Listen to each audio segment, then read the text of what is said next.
Okay, so are you ready for this? Always. All right, good. Because today we are diving deep, deep into Final Fantasy VII Rebirth.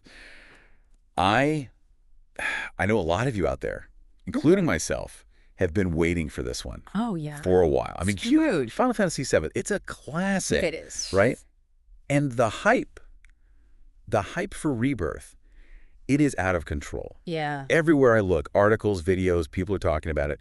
But we want to know, does it live up to the hype? Yeah, does it deliver? Does it deliver? So I dove into the reviews, a ton of them, trying to get the full picture. Okay. And oh boy, there's a lot to unpack. I bet. So, first impressions, the thing that everyone seems to be talking about are the visuals. Yeah, I mean, it's Final Fantasy, so you kind of expect that. But, Expect it. right. They always push the boundaries. But this is next level. Right. Reviewers are calling it like a visual feast. I mean, what does that even mean? Yeah. What are we talking about here? Okay, so imagine, the world of Final Fantasy VII, right? Midgar, all those iconic locations. But now it's like they're rendered in like ultra high definition. Like you can see every single detail. Yeah. The environments, they're talking about these sprawling vistas, like, those sweeping shots of landscapes, the light. It's breathtaking. Yeah, and then the character models, they look so lifelike. I mean, it's like they're not even like video game characters anymore. It's like they're real people. Yeah. Like they're standing right there in front of you. It's crazy. Okay, so I'm already sold on the visuals. Right.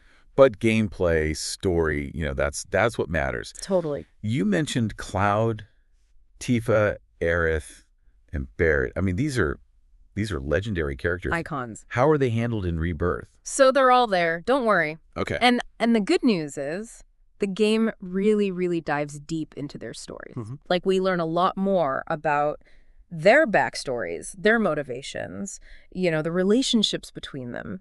And that adds a lot of depth, I think, a lot of emotional weight to the whole experience. Okay, so that's cool. But we're talking about a remake. Right. A reimagining. A reimagining. Or we just getting the same story beat for beat? No, it's not just a straight retelling. It's more than that. Okay. It's like they're taking the original story and they're reinterpreting it.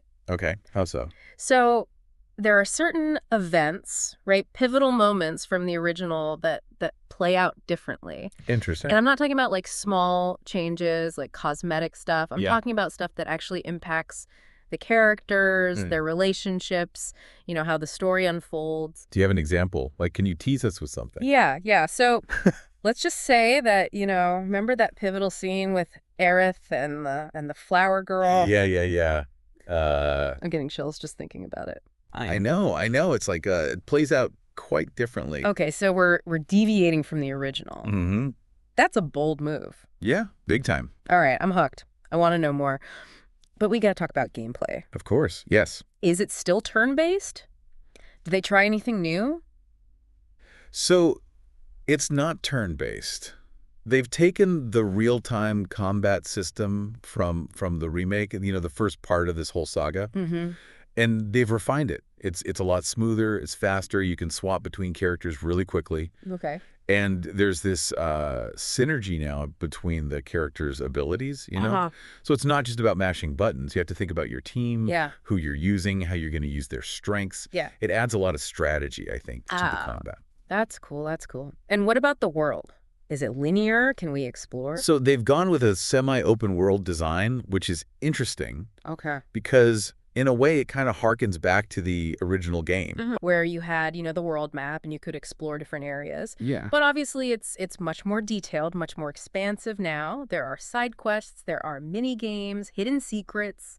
Okay. Reviewers are saying that it feels both nostalgic and fresh at the same time. Okay, cool. Which is a hard balance to strike. Yeah. Yeah. But no game is perfect. Yeah. So let's talk about the downsides. What are some of the issues that came up in the reviews? The biggest one that I kept seeing was pacing. Okay. Some reviewers felt that certain chapters felt a bit padded, maybe a little too much filler content. Like they're stretching it out a bit? Yeah, exactly. Yeah. And, not all the side quests are created equal. Some are really engaging and some are kind of meh. I guess that's Hey. always a risk with side content. Right, yeah. It could be hit or miss. Yeah. Okay, pacing issues, what else? Well, and this kind of ties back to the story. You know how we were talking about the reinterpretations and how they're deviating from the original? It gets even wilder. Okay. They're introducing, like, alternate timelines. Okay. And even, like, multiverse And elements. multiverse. Multiverse. Okay, now, as a fan, I'm intrigued, Right. but I could see how that could be a lot, especially for newcomers, right? Yeah, totally. I mean, if you don't have that background from the original game, you might Yeah. be like, wait, what's going on? What is this? Where am I? Right. And even for fans, it's like, is this necessary? Yeah, exactly. Yeah. So it's ambitious, Yeah. no doubt about that, but it's also a risk. Okay, ambitious, risky, I like it. Huh? Okay, any other potential problems? Did they mention anything about, performance technical issues? Oh, Yeah. yeah. Actually, there were some reports of frame rate drops, Oh, no. even on like high-end systems. Oh, that's a bummer. Yeah, it's not game-breaking, but it's noticeable, especially because the game is so visually stunning. Yeah. It kind of takes you out of it when you see those little hitches. It's all about immersion. Exactly. Exactly. Yeah. Okay, anything else that stood out in the reviews that we haven't touched on yet? Yeah, actually, one thing that I noticed was that there weren't any new playable characters. Oh, really? Yeah, it's still the core group from the original game. No new additions to the party? No new party members, yeah. Which, some people might be disappointed by that. Yeah, I was hoping for a fresh face, to mix things up a little bit. Yeah. Although you do interact with a lot of, like, really cool and memorable NPCs. Yeah. So, maybe they're saving that for the next installment. Right. Got to leave us wanting more. Yeah, exactly. Okay, so big picture, overall, what's the consensus? The consensus is that, despite its flaws, it's still a really, really good game. I mean, we're talking like 8.5 out of 10 scores. Yeah.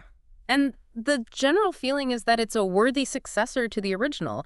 It's visually stunning, the combat's engaging, the world is packed with stuff to do. It sounds like a must-play for fans. Oh, absolutely. I mean, if you love Final Fantasy VII, Yeah. you gotta play this game. Well, what about for someone who's never played Final Fantasy VII before? I think it depends. I think if you're someone who really enjoys, like, complex narratives, Yeah. you might be able to jump in and enjoy it. But, without that background, without that context, the story might be a little bit overwhelming. Too much to keep track of. Yeah, too much baggage, too much history. All right, so there you have it.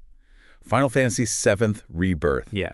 Visually stunning, narratively ambitious, potentially polarizing. I mean, it's a deep dive, but it comes with risks.